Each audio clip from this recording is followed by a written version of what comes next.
Hello students, welcome back to our YouTube channel. तो आज हम स्टार्ट करने वाले हैं चैप्टर 7। चैप्टर 6 तक हम कंप्लीट कर चुके हैं इसे।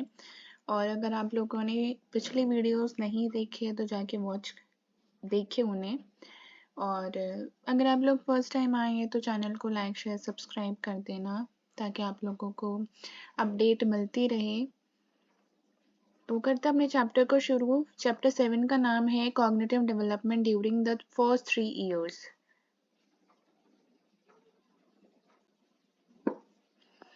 तो इसमें हम स्टडी करने वाले हैं 6 अप्रोचेस, बिहेवियरिस्ट, साइकोमेट्रिक और पियाजे अप्रोच हो गई, इंफॉर्मेशन प्रोसेसिंग अप्रोच हो गई, cognitive neuroscience approach, social context approach. ये सारी अप्रोच हम पढ़ने वाले हैं। लैंग्वेज डेवलपमेंट हम पढ़ेंगे। तो इम्पोर्टेंट चैप्टर है ये। सबसे पहले आता है स्टडिंग कॉग्निटिव डेवलपमेंट 6 अप्रोचेस। तो वो कौन सी है 6 अप्रोचेस? सबसे पहले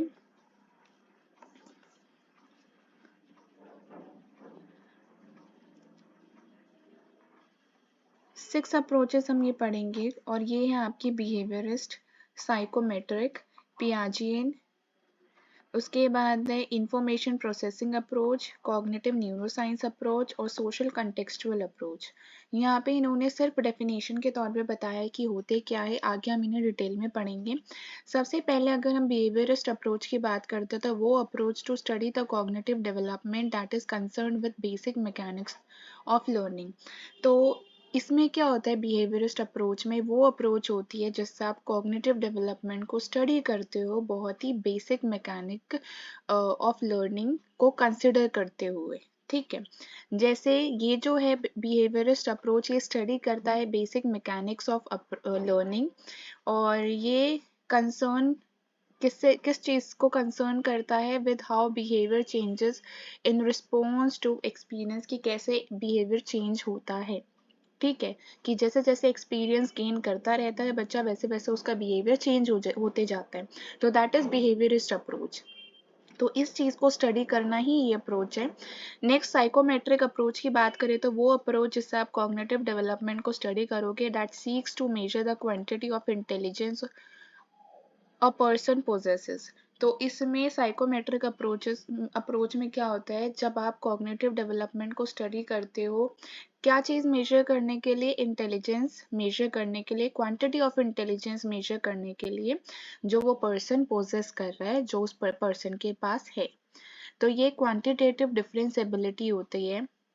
इसमें जो है that make up intelligence by using test that indicate और प्रेडिक्ट दीज एबिलिटीज। तो साइकोमेट्रिक अप्रोच में क्वांटिटेटिव मतलब चीज़ों को मेजर किया जाता है। किन चीज़ों को मेजर किया जाता है? इंटेलिजेंस, जो इंटेलिजेंस को बनाते हैं, मेकअप करते हैं इंटेलिजेंस का। और इंटेलिजेंस को भी मेजर करने के लिए साइकोमेट्रिक अप्रोच या साइकोमेट्रिक टेस्ट का यूज़ किया जाता है, जिससे ये चीज़ें प्रेडिक्ट की जा सकती है। पियाजेन अप्रोच की बात करें तो ये describe the qualitative stage in cognitive functioning. तो ये क्वालिटेटिव या क्वालिटी को देखता है, ये चेंजेस को देखेगा, स्टेजेस को, और क्वालिटी ऑफ कॉग्निटिव फंक्शनिंग, कि कैसे माइंड स्ट्रक्चर्स काम करते हैं, how the mind structures it's activity, कैसे माइंड जो है वो एक्टिविटी को पूरा स्ट्रक्चर करता है और अडेप्ट करता है उसे एक एनवायरनमेंट में। इंफॉर्मेशन प्रोसेसिंग अप्रोच होता है जो perception, learning, memory, problem solving पे फोकस करता है। और it aims to discover how children process information, और ये किस पे फोकस करता है कि बच्चे कैसे इंफॉर्मेशन को प्रोसेस करते हैं। ठीक है। Cognitive neuroscience approach examine the hardware of the central nervous system. It seeks to identify what brain structure are involved in specific aspect of cognition. तो ये किस पे फोकस करता है, ये देखता है कि कौन कौन से ब्रेन स्ट्रक्चर है जो इन्वॉल्व होते हैं कॉग्निशन में। ओके, तो ये सेंट्रल नर्वस सिस्टम को का हार्डवेयर है। यह किस किस चीज को एग्जामिन करेगा, examines the hardware of the central nervous system. Social contextual approach की बात करें तो examine the effect of environmental aspect. ये इन्वायरमेंटल, सोशियो से ही पता चल रहा है, सोशल, जो environmental aspect of learning process को एग्जामिन करेगा, जिसमें रोल ऑफ पेरेंट और केयर गिवर्स को देखा जाता है। तो all of these approaches help करते हैं अंडरस्टैंड हाउ कॉग्निशन डेवलप। तो ये 6 के 6 अप्रोच जो है वो कैसे कॉग्निशन डेवलप होता है उसमें उसको समझने में हेल्प करते हैं ये 6 के 6 अप्रोचेस। सबसे पहली अप्रोच आती है बिहेवियरिस्ट अप्रोच, जो किस चीज़ को देखता है या किस चीज़ से बेसिकली होती है, that is basic mechanics of learning. ये इस चीज़ का बेस है। तो बिहेवियरिस्ट अप्रोच का बेस क्या है? Basic mechanics of learning. Babies are born with ability to learn from what they see. तो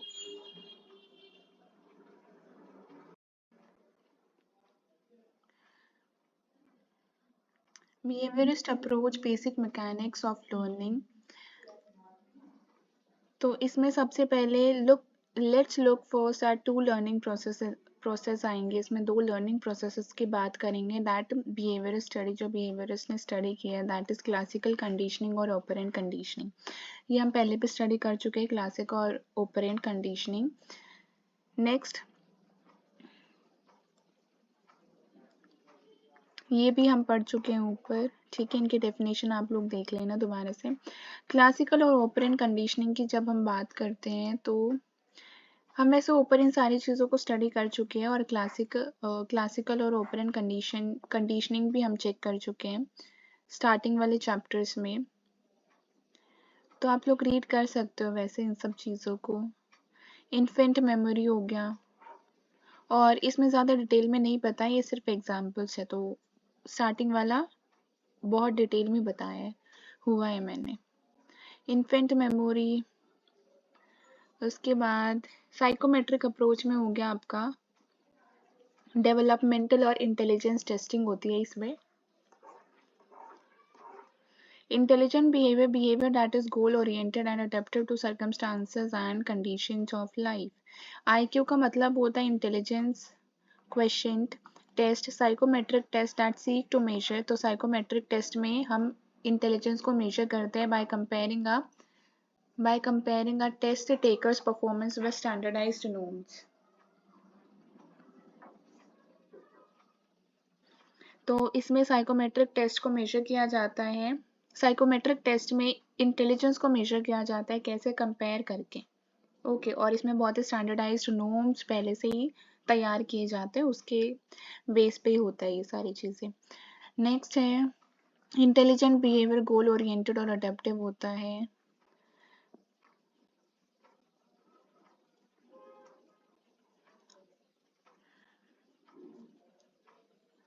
बेलेज scales of infant and toddler development, standardized test of infant and toddlers mental and motor development। तो ये एक standardise test होता है infant के लिए और toddlers के लिए, और इनकी इन्फेंट और टोडलर के मेंटल और मोटर डेवलपमेंट के लिए टेस्ट होता है, ठीक है। उनको मेजर करता है ये। तो बेले स्केल ऑफ इन्फेंट और टोडलर डेवलपमेंट में क्या होता है? ये एक डेवलपमेंटल टेस्ट है जो किन के लिए असेस किया गया है? उन बच्चों के लिए जो 1 महीने या 3.5 साल के बच्चे होते हैं उनके लिए। और ये इन्फेंट और टोडलर के मेंटल और मोटर डेवलपमेंट के लिए यूज़ किया जाता है, उसको मेजर करने के लिए। नेक्स्ट होम की full form is home observation for measurement of the environment, ये होम की फुल फॉर्म है। तो instrument design to measure the influence of the home environment on children's cognitive development. तो ये वो इंस्ट्रूमेंट है जो डिज़ाइन किया गया है जिससे जो है हम क्या चीज़ मेजर कर सकते हैं? वो इन्फ्लुएंस मेजर कर सकते हैं इन्वायरमेंट का जो बच्चे के कॉग्निटिव ग्रोथ पे पड़ रहा है।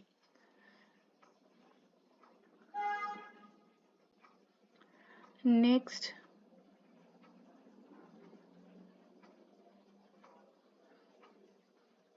Early intervention. तो अर्ली इंटरवेंशन में क्या है कि systematic process of providing service to help families meet young children's developmental needs.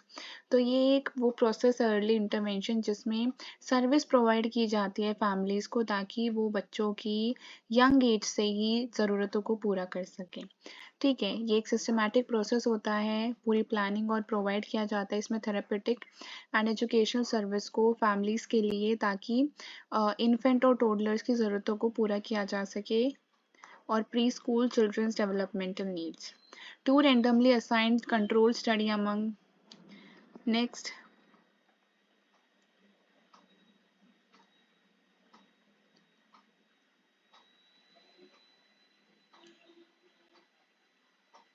पियाजेन approach की बात करें तो सबसे पहले सेंसर, ये भी हम ऊपर डिटेल में स्टडी कर चुके हैं।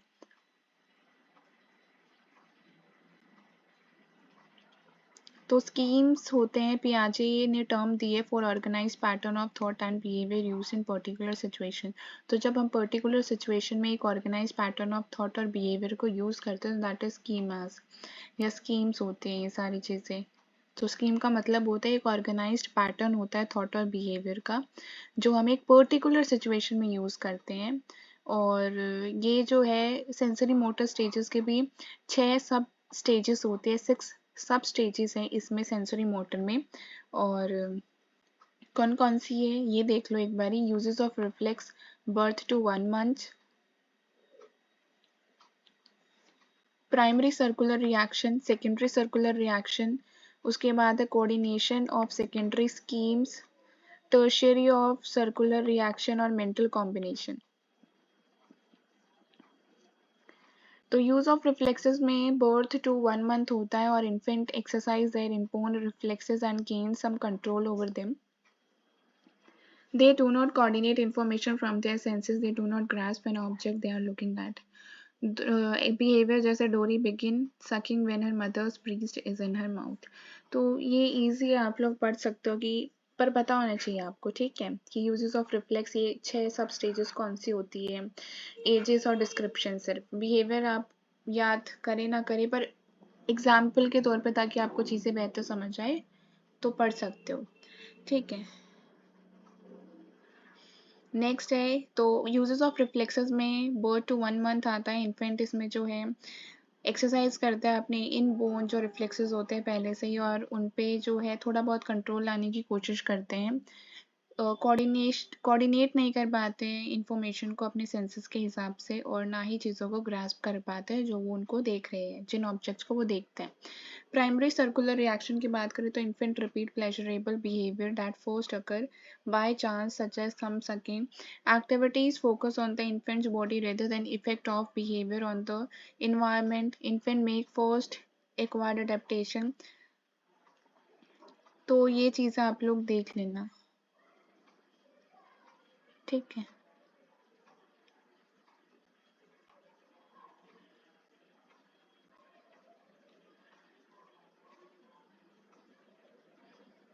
तो यहाँ पे भी इसमें भी बताई गई है कि प्राइमरी सर्कुलर रिएक्शन में क्या होता है, action and response both involve infants own body. तो इसमें एक्शन और रिस्पॉन्स जो है वो दोनों ही इन्फेंट खुद ही देता है। 1 to 4 मंथ्स में होता है। लेकिन सेकेंडरी सर्कुलर रिएक्शन में क्या होता है, action get a response. Action जो बच्चे एक्शन करते हैं उसको रिस्पॉन्स कौन देता है, दूसरा पर्सन या फिर कोई फैमिली मेम्बर हो गया, कोई और मेम्बर देता है, दूसरा पर्सन देता है यहाँ पे response, leading to babies repeating original action, ठीक है। जैसे बेबी को करेगा तो यहाँ पे जो है बेबी सी स्माइलिंग फेस, तो उसको रिस्पॉन्स में क्या देखने को मिलेगा कि मदर जो है वो स्माइलिंग फेस स्माइल कर रही है। Next is tertiary circular reaction में क्या होता है,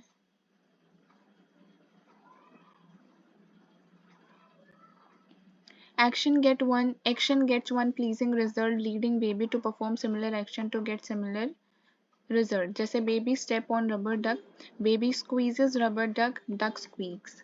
तो यहाँ पे क्या होता है, टर्शियरी सर्कुलर रिएक्शन में जो एक्शन है गेट्स वन प्लीजिंग रिजल्ट।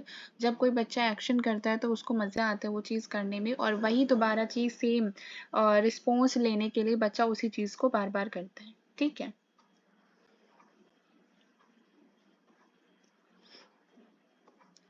अब इमिटेशन आप सेंसरी में देख लो कि सेंसरी मोटर में ये इम्पॉर्टेंट है कि क्या क्या स्किल्स और कंसेप्ट होते हैं इसमें। इमिटेशन, ऑब्जेक्ट परमानेंस, और नेक्स्ट आता है सिंबॉलिक डेवलपमेंट, कैटेगराइजेशन, कैजुअलिटी और नंबर। तो ये सारी चीज़ें जो है वो डेवलप होना शुरू हो जाती है, या स्किल कह सकते हो आप। Imitation, invisible imitation develops around 9 months.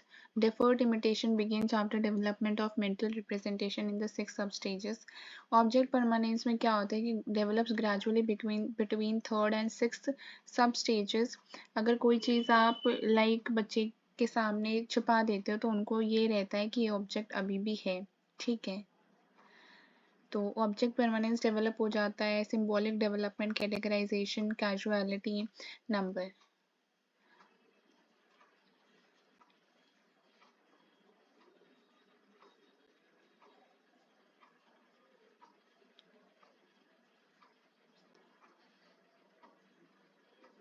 Deferred imitation क्या होता है कि पियाजे term for reproduction of an observe behaviour after the passage of time by calling up a stored symbol of it. Next,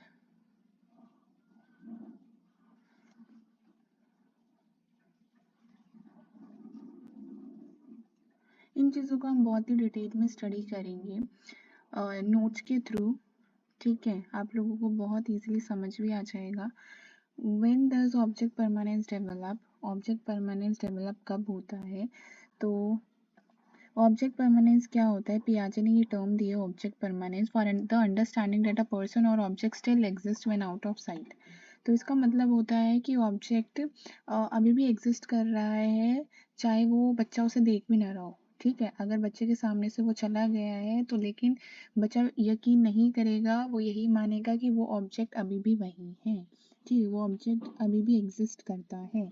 ठीक है, तो when does object permanence develop? तो object permanence जो कंसेप्ट है वो पियाजे ने दिया है, the realization that an object और person continues to exist when out of sight. कि चाहे हम ऑब्जेक्ट की बात करें या पर्सन की बात करें, वो अभी भी एग्जिस्ट करता है, बेशक वो अभी सामने नजर नहीं आ रहा है। अकॉर्डिंग टू पियाजे, object permanence develop gradually during the sensory motor stage. और कब डेवलप होता है? सेंसरी मोटर स्टेज के दौरान।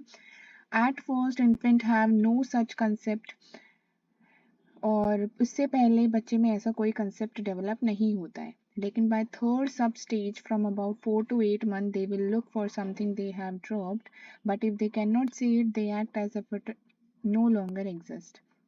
In the fourth substage, about 8 to 12 months, they will look for an object in a place where they first found it. तो ये वही stages बता रखी है। तो सबसे पहले तो जो है ये कंसेप्ट बच्चे में डेवलप नहीं होता है। दूसरी चीज़, ऑब्जेक्ट परमानेंस डेवलप होते हैं सेंसरी मोटर स्टेज में। तीसरा जो सब स्टेज होता है कि 4 से 8 महीने के दौरान जब बच्चा हो जाता है तो they will look for something they have dropped, but if they can not see it they act as if it no longer exist. तो इसमें क्या होता है कि बच्चा चीज़ को ढूंढता है, लेकिन अगर उसे नहीं मिलती है तो वो मान लेता है कि अब ये चीज़ एग्जिस्ट ही नहीं करती है। इन द फोर्थ सब स्टेज, लेकिन फोर्थ सब स्टेज में जब 8 से 12 महीने का बच्चा होता है तो they will look for an object in a place where they first found it after seeing it hidden, even if they later saw it being moved to another place। तो वही चीज़ बोली है, अगर तो इसमें बच्चा ना पहली वाली जगह पे ही ढूंढने की कोशिश करता है। ठीक है,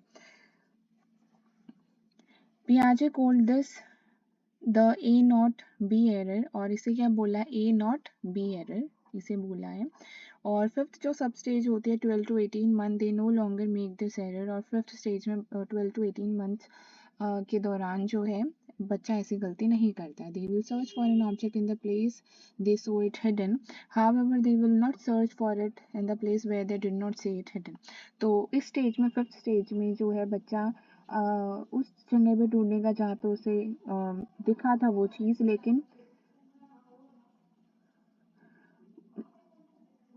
लेकिन वो चीज़ वहाँ पे नहीं ढूंढेगा बच्चा जहाँ पे उसे वो चीज़ नहीं मिली है। ठीक है, जहाँ पे वो छिपी हुई नहीं है तो वहाँ पे वो सर्च नहीं करेगा बच्चा, वहीं सर्च करेगा जहाँ पे उसको छिपाया गया है।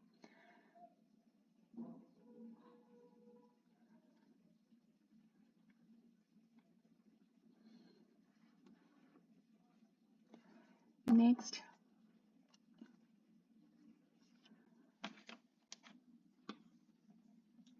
symbolic development, pictorial competence and understanding of scale.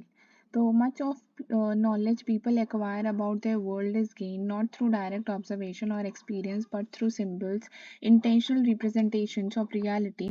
Learning to interpret symbols is then as an essential task of childhood.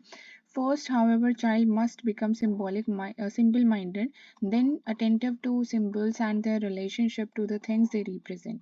One aspect of symbolic development is growth of pictorial competence, the ability to understand nature of picture. तो यही है, ये important है, ये line यहाँ से यहाँ तक। इस लाइन में क्या बोला है कि बच्चा जो है सिंबॉलिक डेवलपमेंट का मतलब होता है कि जब बच्चे की पिक्टोरियल कॉम्पिटेंस डेवलप होने लग जाती है, मतलब जब उनकी समझने की जो क्षमता है पिक्चर्स को वो धीरे धीरे बढ़ती रहती है, ठीक है, तो उसको बोलता है सिंबॉलिक डेवलपमेंट। ठीक है, तो understanding the nature of pictures.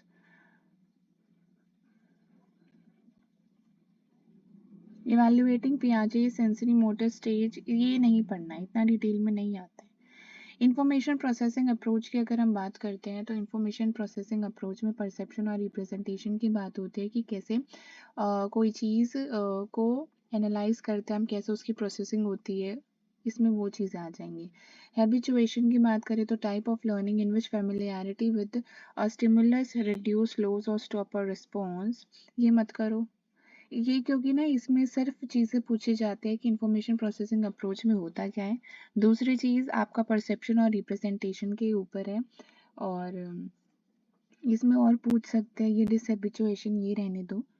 Visual and auditory processing abilities की अगर हम बात करते हैं तो visual preference tendency of infants to spend more time looking at one side than another. तो विजुअल प्रेफरेंस होता है जब एक ही जगह जो बच्चा है वो देखता रहता है, ठीक है, लंबे समय तक, तो दैट इज विजुअल प्रेफरेंस। तो amount of time of baby spend looking at different kind of, तो उस अमाउंट ऑफ टाइम को हम क्या बोलते हैं, जब बच्चा चीज़ों को देखने में लगा देता है, तो दैट इज विजुअल प्रेफरेंस। और visual recognition memory cross model नहीं करना है ये आपको।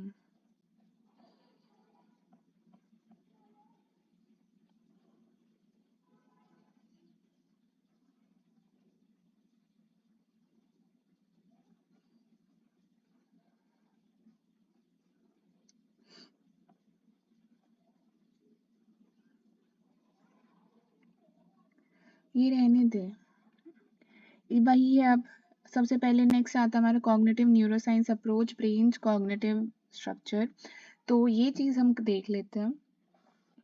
तो इसमें क्या कहा गया है, इम्प्लिसिट मेमोरी और एक्सप्लिसिट मेमोरी। इम्प्लिसिट मेमोरी क्या होती है, अनकॉन्शियस, जहाँ पे आप चीज़ों के बारे में अवेयर नहीं हो, generally of habits and skills, sometimes called procedural memory. Very important, ये इंपॉर्टेंट है। और सबसे पहले ये चीज़ इम्पॉर्टेंट है कि इम्प्लिसिट मेमोरी को दूसरा नाम, इम्प्लिसिट मेमोरी को प्रोसीजरल मेमोरी भी कहा जाता है। और इम्प्लिसिट मेमोरी का मतलब होता है जब आपको, अनकॉन्शियस का मतलब होता है जब चीज़ों के बारे में अवेयर नहीं होता है। Unconscious recall generally of habits and skills, sometimes called procedural memory. अब इसके बारे में यहाँ पढ़ते हैं कि brain can provide physical evidence of the location of two separate long term memory system। तो दो long term memory system है अलग अलग, एक है implicit और second one is explicit। Okay, that acquire and store different kind of information, और दोनों अलग अलग तरह की इंफॉर्मेशन को स्टोर करते हैं। इम्प्लिसिट मेमोरी की अगर हम बात करते हैं तो which develop early in infancy refers to remembering that occurs without effort और इवन कॉन्शियस अवेयरनेस। ठीक है, तो इसका क्या मतलब होता है, implicit memory, I for implicit and I for infancy. तो जो इम्प्लिसिट मेमोरी होती है वो अर्ली इन इन्फेंसी में डेवलप हो जाती है, पहला पॉइंट। दूसरा, refer to remembering that occurs without effort, और जो बिना किसी एफर्ट डाले के आपको याद हो जाती है चीज़ें, दैट इज इम्प्लिसिट मेमोरी। ठीक है, तो refers to remembering that occurs without effort और इवन कॉन्शियस अवेयरनेस, तो उसको हम क्या कहते हैं, इम्प्लिसिट मेमोरी, जिस पे आपको ज़्यादातर जोर नहीं देना पड़ता, जो इजीली विदाउट एनी एफर्ट आप उसको रिमेम्बर कर लेते हो। नेक्स्ट आता है इट परटेन्स टू हैबिट और स्किल्स। तो इसमें आपकी हैबिट और स्किल्स आती है, such as knowing how to throw a ball, कि बॉल को कैसे फेंकना है, कैसे थ्रो करना है। और infants kicking on seeing a familiar mobile. ठीक है, अब उसके बाद एक्सप्लिसिट मेमोरी का दूसरा नाम है डिक्लेरेटिव मेमोरी, पहला पॉइंट। ठीक है, पहली चीज़ जो आपको याद रखनी है, डिक्लेरेटिव मेमोरी इज एक्सप्लिसिट। और इम्प्लिसिट में सबसे पहले आपको क्या रखनी है, implicit is I for implicit, I for infant, की ये अर्ली इन्फेंसी में डेवलप हो जाती है इम्प्लिसिट मेमोरी। अब दूसरी चीज़ आपको याद रखना है कि इसका दूसरा नाम है प्रोसीजरल ठीक है, प्रोसीजरल मेमोरी, और ये जो है इजीली विदाउट एनी एफर्ट जो है याद हो जाती है। ऐसे आप ना उसमें चार्ट में याद कीजिए, ठीक है, फ्लो चार्ट में याद कीजिए, इम्प्लिसिट, इन्फेंट, प्रोसीजरल, और विदाउट एनी एफर्ट आप इनको याद कर लेते हो। और इसमें आप क्या आ जाएंगे, हैबिट्स और स्किल्स। ओके, नेक्स्ट आता है एक्सप्लिसिट मेमोरी की बात करें तो ये डिक्लेरेटिव मेमोरी है जो कि कॉन्शियस होती है। ये आपकी होती है अनकॉन्शियस, जहाँ पे आपको चीज़ों के बारे में अवेयर नहीं होता है, दैट इज़ अनकॉन्शियस। और ये होती है कॉन्शियस, जहाँ पे आपको पता होती है चीज़ें। और intentional recollection usually of fact, इसमें आ जाएंगे फैक्ट्स, नेम्स, इवेंट्स और other thing that can be stated और डिक्लेयर्ड। तो एक्सप्लिसिट मेमोरी में आपका डिक्लेरेटिव मेमोरी, दूसरा कॉन्शियस या फिर इंटेंशनल रिकलेक्शन होता है, जिसमें आपके फैक्ट्स, नेम्स, इवेंट्स और बाकी चीज़ें इंक्लूड होती हैं। तो एक्सप्लिसिट मेमोरी इंटेंशनल और कॉन्शियस मेमोरी होती है, generally of fact, names and events, sometimes called declarative memory.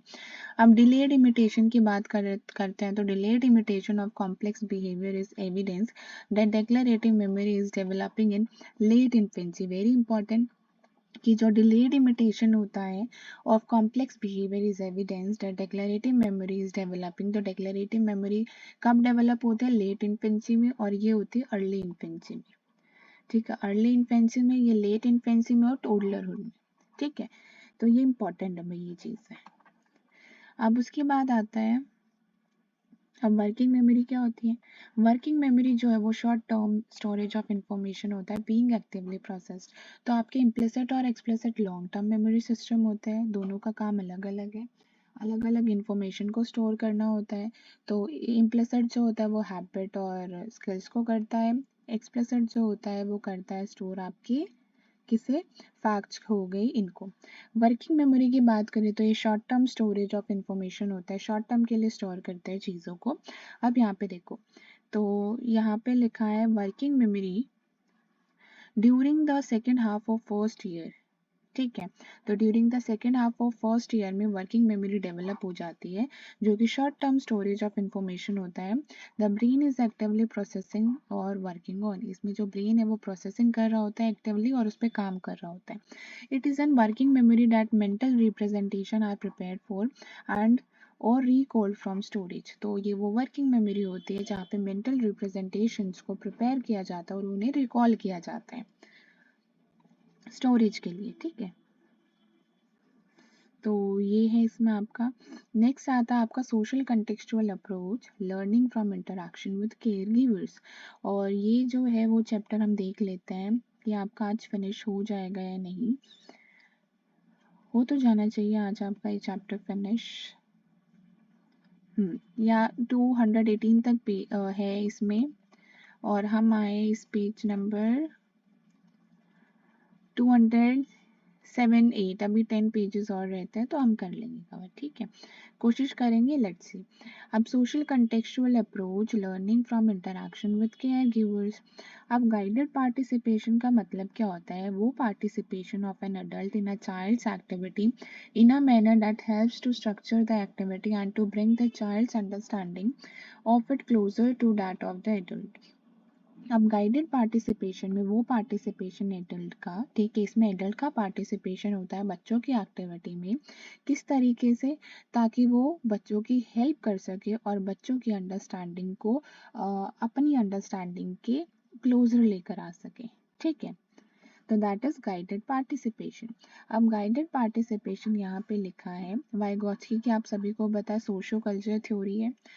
और next, guided participation refer to mutual interaction with adult that help structure children's activity and bridge the gap between child understanding and an adult। वही बात इसमें बताई गई है। This concept was inspired by, ये concept कौन लेकर आया था, किससे इंस्पायर हुआ था, Vygotsky view of learning as a collaborative process. Guided participation often occurs in shared play and in ordinary everyday activity in which children learn informally the skills, knowledge, and values important in their culture. Next, language development. अगर हम language development की बात करें तो language जो होती है वो एक कम्युनिकेशन सिस्टम होता है जो वर्ड्स और ग्रामर के ऊपर बेस है सारा का सारा। और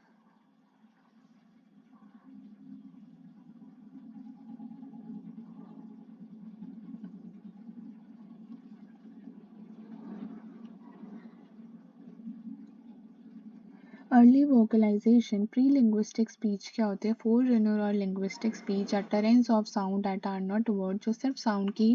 तो ये इम्पॉर्टेंट है कि कौन सी स्पीच होती है लिंग्विस्टिक स्पीच से पहले। तो प्री लिंग्विस्टिक स्पीच मतलब फोररनर मतलब जो लिंग्विस्टिक स्पीच से पहले आते हैं जिसमें आप शब्द नहीं बोलते हो, जिसमें आप क्राई करते हो, कोइंग, बैबलिंग, ये सारे साउंड्स निकालते हो। तो प्री लिंग्विस्टिक स्पीच जो है लिंग्विस्टिक स्पीच से पहले आती है, जहाँ पे आप साउंड्स को बोलते हो, अटर करते हो, ना कि वर्ड्स को, जिसमें आ जाएगी क्राइंग, कोइंग, पैबलिंग और एक्सीडेंटल और deliberate imitation of sound without understanding their meaning. ठीक है।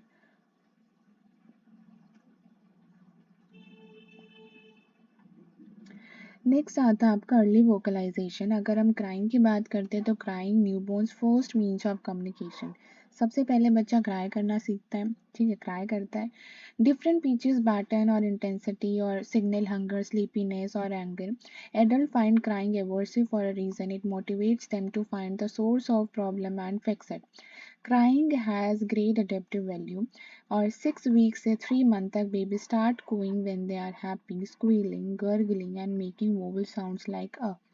ठीक है। तो 6 weeks से 3 month तक जो बच्चा वो cooing करता है, ठीक है। और babbling करता है वो 6 months, जैसे मा मा मा पा पा पा ऐसे। constant vowel string, repeating constant vowel string आपको ये भी पता होना चाहिए, जैसे मा मा मा, ये अगर करता है 6 to 10 months के बीच में। अब उसके बाद है इमिटेशन, जो है वो सबसे पहली लैंग्वेज डेवलपमेंट की है। इसमें क्या है, first baby accidentally imitate language sound. इसमें बच्चा जो है पता भी नहीं चलता और वो इमिटेट करने लग जाता है लैंग्वेज साउंड्स को, और उसके बाद फिर वो खुद इमिटेट करता है, उन साउंड्स को बोलता है, ठीक है। At 9 to 10 month infant deliberately imitate sound without understanding them. 9 to 10 months में बच्चा जो है बिना उस का मतलब समझे साउंड को इमिटेट करता है। Once they have repertoire of sounds, they string them together in pattern that sound like language but seem to have no meaning। ठीक है, बस आपको इतनी पता होनी चाहिए कि कोइंग का पीरियड कितना होता है, बैबलिंग कब होती है, और रिपीटिंग कॉन्सोनेंट वोवल स्ट्रिंग्स होते हैं आपकी बैबलिंग, जहाँ पे मामा मामा रिपीटिंग होते रहते हैं कॉन्सोनेंट वोवल स्ट्रिंग्स की। इमिटेशन जहाँ पे बच्चा कॉपी करता है। नेक्स्ट,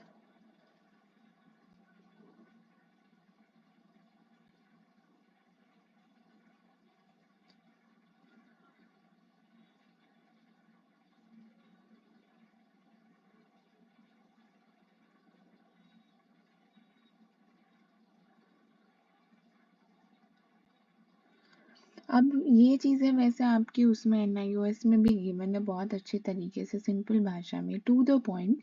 लेकिन इसमें भी हम वो चीज़ इम्पॉर्टेंट है तो इसलिए हम इसको यहाँ भी पढ़ लेते हैं। Linguistic speech, pre linguistic speech हम पढ़ चुके हैं। अब लिंग्विस्टिक स्पीच जहाँ पे बोल के बच्चा अपने एक्सप्रेशन को या फिर अपने मीनिंग को दर्शाता है, बोल के, ठीक है, कन्वे करता है।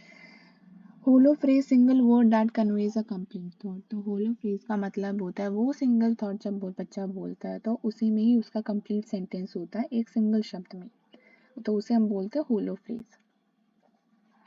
जैसे average baby says first word sometimes between 10 to 14 month. तो यहाँ पे जो बच्चा फर्स्ट वर्ड बोलना सीखता है, ज़्यादातर जो एवरेज बेबीज होते हैं वो कब बोलना सीखते हैं अपना फर्स्ट वर्ड? वो बोलते हैं आपके 10 to 14 मंथ्स के बीच में, इनिशिएटिंग लिंग्विस्टिक स्पीच, और वहाँ से उसकी लिंग्विस्टिक स्पीच स्टार्ट हो जाती है वर्बल एक्सप्रेशन बोल के, जब वो अपना मतलब कन्वे करते हैं। At first, an infant's total verbal repertoire is likely to be mama, dada, or it may be simple syllable that has more than one meaning depending on context in which the child utters it. The may mean I, they. ठीक है, they may mean I want that, I want to go out और where is daddy. तो वही चीज़ बताई गई है कि इस टाइम पीरियड में बच्चा जब एक शब्द भी बोलता है ना तो उसका मतलब पूरा, जैसे अगर उसने दे बोला है, ठीक है, तो उसका मतलब ये भी हो सकता है मुझे ये चीज़ चाहिए, उसका मतलब ये भी हो सकता है मुझे बाहर जाना है, या उसका मतलब ये भी हो सकता है कि डैडी कहाँ है। ठीक है, अ वर्ड लाइक दिस, और इस एक शब्द को जो अपने आप में पूरा कंप्लीट थॉट होता है बच्चे का, तो इसको हम बोलते हैं होलो फ्रेज। ठीक है, नेक्स्ट,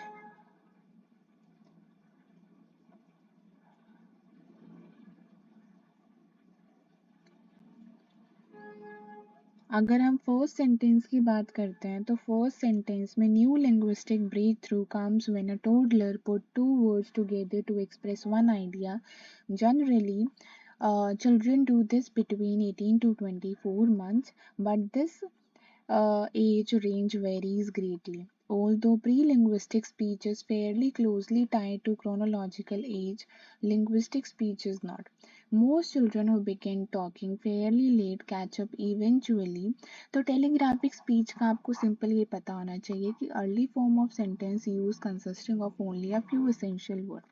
तो टेलीग्राफिक स्पीच में क्या होता है कि बच्चा यहाँ पे एक शब्द से ज़्यादा शब्द बोलता है, लेकिन अब वो ये मानता है कि इन दो शब्द में भी उसका बहुत ही कम शब्दों में वो ये मानता है कि उसने पूरा सेंटेंस बोल दिया है और उसके दो शब्दों में उस पूरे सेंटेंस का मतलब है।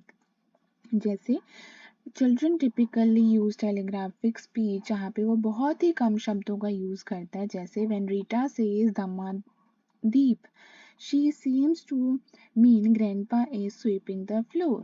ठीक है, जैसा अगर बच्चा कहता है दम्मा दीप, तो दैट मीन्स कि ग्रैंडमा जो है वो फ्लोर को स्वीप कर रही है। चिल्ड्रन यूज टेलीग्राफिक स्पीच और depending on the language being learned, और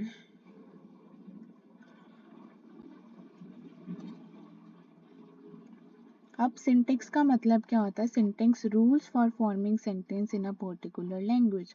तो सिंटेक्स वो रूल्स होता है जिससे जो है सेंटेंस बनाने में हेल्प होता है, ठीक है, एक पर्टिकुलर लैंग्वेज का। अगर आपकी कोई एक पर्टिकुलर लैंग्वेज है तो उसमें सेंटेंस बनाने के लिए कुछ रूल्स होते हैं, तो दैट इज सिंटेक्स।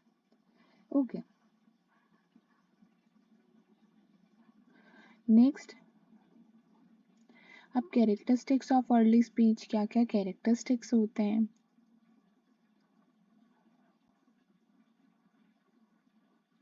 तो अब यहाँ पे सबसे पहले जो है, children understand grammatical relationship they can not yet express.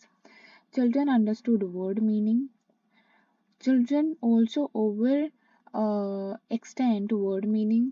ठीक है, वो ओवर जनरलाइजेशन, अंडर जनरलाइजेशन, यही चीज़ बोली है। ठीक है, तो बच्चा ओवर जनरलाइजेशन भी करता है, अंडर जनरलाइजेशन भी कर देता है कभी कभार, और जो है ग्रामेटिकल रिलेशनशिप को समझ जाता है लेकिन उसे एक्सप्रेस करना नहीं आता है।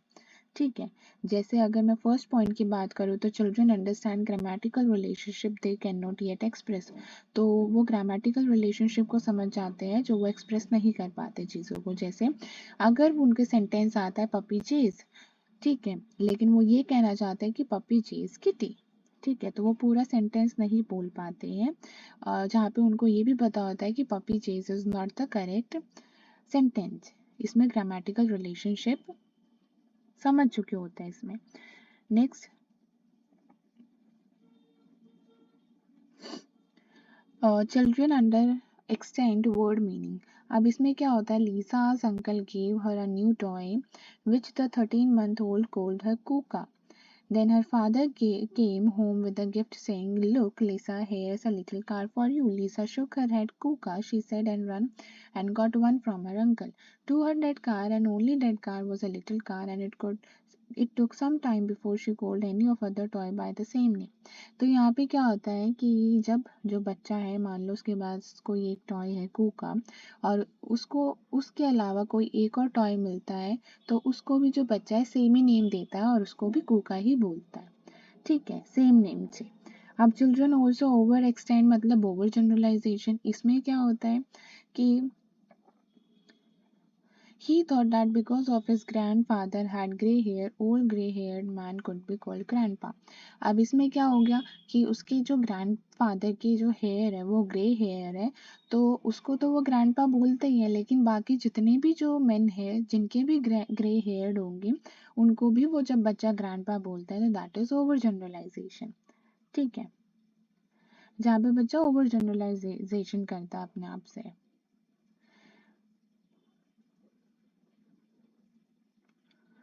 Next is classic theories of language acquisition, nature nurture debate. अब इसमें है कि observation, imitation, reinforcement probably do contribute to language development, but as Chomsky persuasively argued, they cannot fully explain it। तो मेन चीज़ जो है वो आपको यहाँ पे करनी है कि जो चॉम्स्कीज व्यू था उसको हम क्या बोलते हैं, चॉम्स्कीज के व्यू को नेटिविज्म। नेटिविज्म क्या होता है? Theory that human being have an inborn capacity for language acquisition. तो चॉम्स्की का ये मानना है कि बच्चे के अंदर इनबोर्न कैपेसिटी होती है भाषा को एक्वायर करने की। ठीक है, एलईडी की फुल फॉर्म क्या होती है कि language acquisition device. Language acquisition device का मतलब होता है कि in Chomsky's terminology and inborn mechanism that enables children to infer linguistic rules from that language they hear। तो एलईडी का मतलब होता है कि चॉम्स्कीज की एक टर्मिनोलॉजी है जहाँ पे जो inborn mechanism that enable children to infer linguistic rule from the language they hear. जिस भाषा को वो सुनते हैं तो उस भाषा को सुनने के बाद जब वो लिंग्विस्टिक रूल्स को गो थ्रू करते हैं, बच्चे इन्फर करते हैं लिंग्विस्टिक रूल्स को जो भाषा वो सुन रहे होते हैं, तो that is language acquisition device. जैसा अब यहाँ पे देख लो, नेटिविज्म तो क्लियर हो गया कि ह्यूमन बींग्स के बाद इन पास इन बोर्न कैपेसिटी होती है पहले से ही कि वो लैंग्वेज को एक्वायर कर ले। ठीक है, स्टार्टिंग से ही इन बोर्न कैपेसिटी होती है उनकी।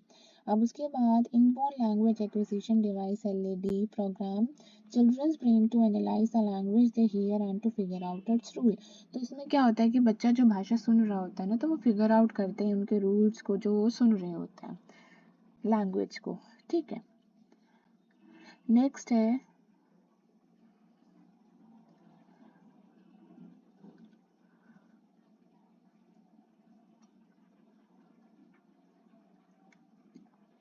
Brain development. ब्रेन डेवलपमेंट वैसे हम ऊपर कर चुके हैं पिछले चैप्टर में। Social interaction, the role of parent और केयर गिवर, क्या होना चाहिए इनका रोल। तो पेरेंट और अदर केयर गिवर जो है वो play an important role at each stage of language development. They do so by providing opportunity, देते हैं वो कम्युनिकेटिव एक्सपीरियंस ताकि वो कर पाए बच्चे। उसके बाद जहाँ पे जो है बच्चा भाषा को सीखता है। Second point is providing model of language use. ये 2 पॉइंट।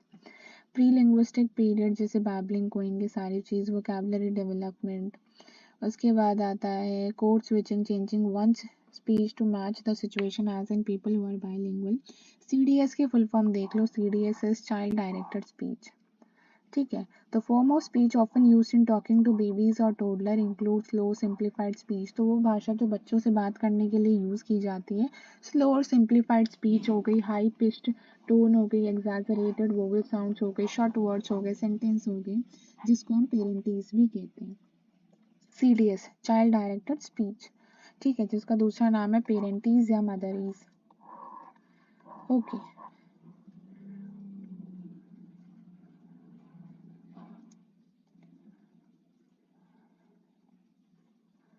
तो दैट्स इट, आपका चैप्टर कंप्लीट हो गया है।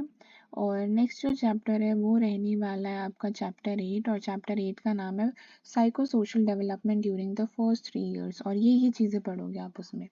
Emotion, temperament, developing trust, developing attachment, emotional communication with care giver, mutual regulation, the emerging sense of self, ये सारी चीज़ें। ठीक है, gender difference, sibling, early child care, ये सारी चीज़ें। तो मिलता है अपनी नेक्स्ट क्लास में। अगर आप लोग फर्स्ट टाइम विजिट कर रहे हैं तो लाइक शेयर सब्सक्राइब करना मत भूलिएगा। थैंक